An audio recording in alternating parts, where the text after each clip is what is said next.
wake of the terrorism wave in Pakistan, National Radio and Telecommunication Corporation R&D department has designed, developed and manufactured countering RCIED solutions with accurate threat analysis using latest technology.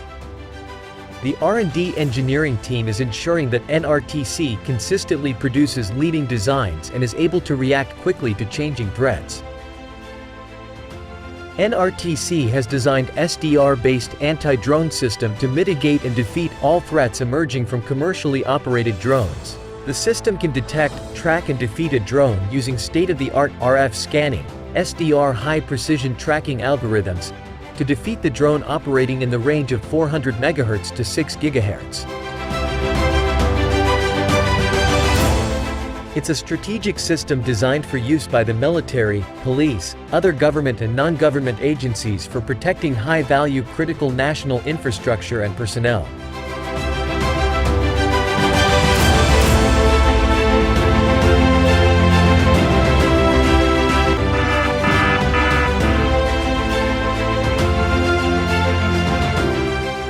These indigenous solutions are designed and developed in state-of-the-art production facility of National Radio and Telecommunication Corporation. Contact us today to know more about your best tactical communication and security solution.